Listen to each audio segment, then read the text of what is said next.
guys? Today I'm bringing you another video, and we're going to talk about ETH today. I did a video on Bitcoin, the analysis on that, and now we're doing an Ethereum analysis. And I am much more bullish on Ethereum than I am Bitcoin.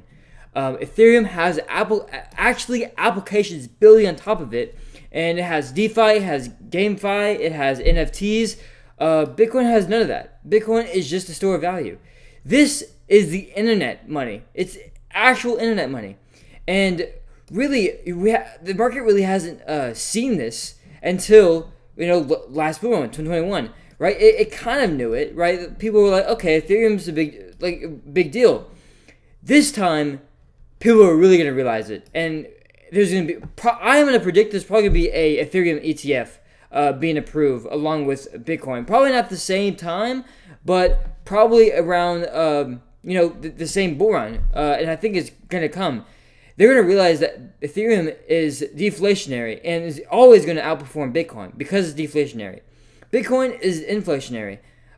Actually, let's just say it's not inflationary at all. It's just a stable asset, stable supply. Well, if something's a deflationary like Ethereum, it's always be outperforming it. So Ethereum is just better money. It's just better.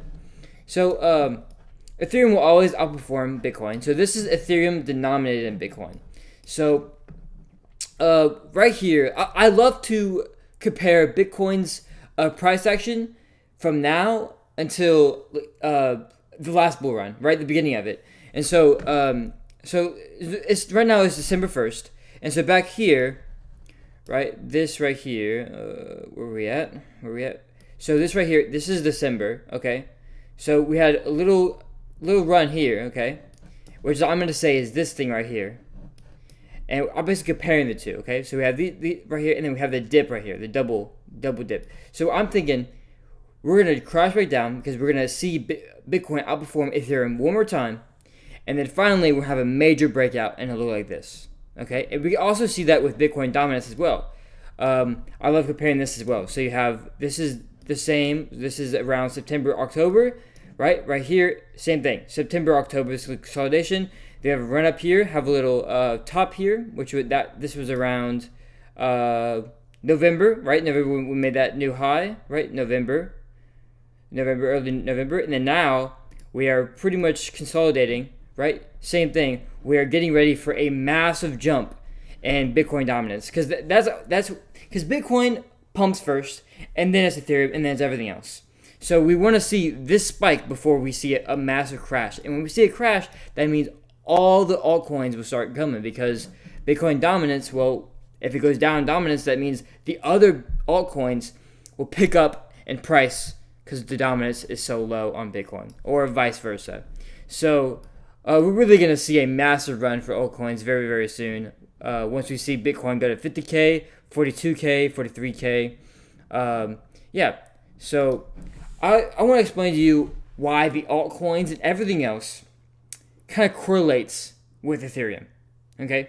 So whenever you're on the Ethereum chain, the liquidity pools, right? So ETH and USDC, right? They have the liquidity pool in order for them to for people to trade against them, right? Because you want to trade between USDC to ETH. So if you want to get some ETH from USDC, we have to go to liquidity pool in order to do that. And there's something that's called impermanent loss. So impermanent loss occurs to people that have a position in these liquidity pools, okay? So let's say I have a position in a liquidity pool, and I have $50 in ETH and $50 in USDC. So the total is $100, okay? So I put $100 in this liquidity pool, and 50% of it goes to ETH and USDC.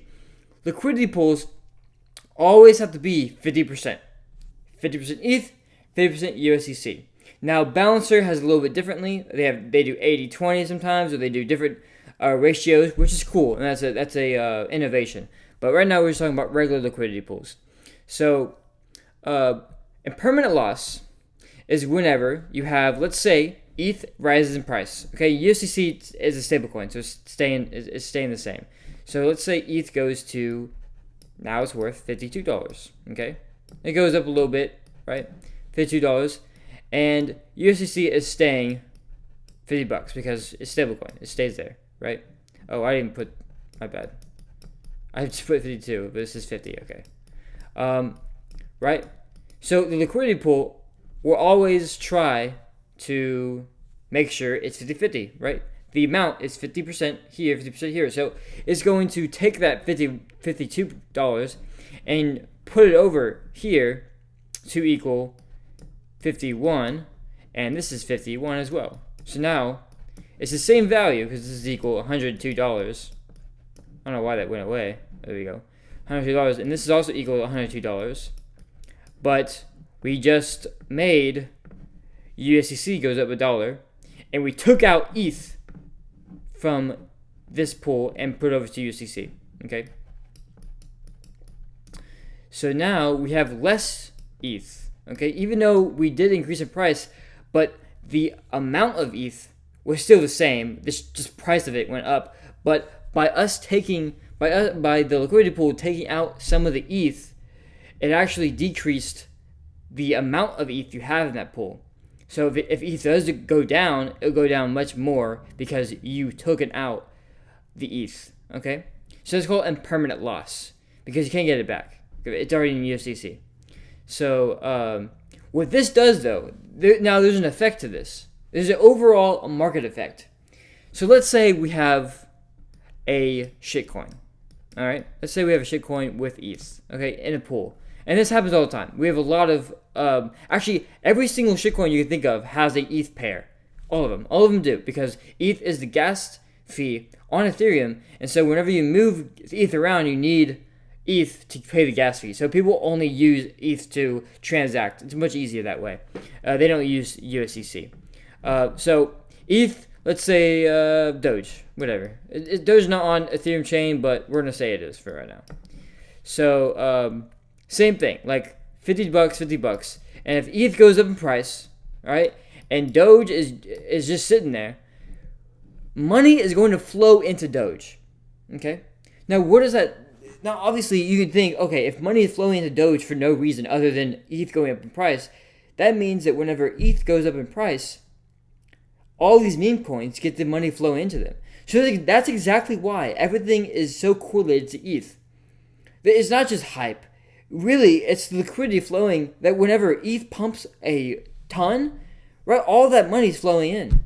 All that money is flowing in. And so we're really going to see that in the next couple months. We're really going to see all this money flowing into all these stupid meme coins and all these other coins.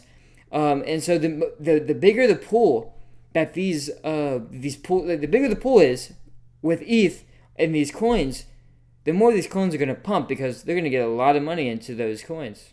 Lots. Because ETH is finally pumping. So that's what happens. That's exactly, and I hate when people say, it's hype, it's hype. No, it's actually not. There's actually some truth to it, So, like, hype, yes. Like, some of it makes sense. But the initial factor, whenever things pump, really, is because there's so much ETH going into these coins. And hype does play a role, yes. But I want to make this point very clear. All right. That was it for me. I love this video, and I hope you do too. If you want to, you can join our Discord for more callouts, and I list a bunch of coins. I do leverage trading. I do all kind of stuff in the Discord, and I really hope to see you there. See you later.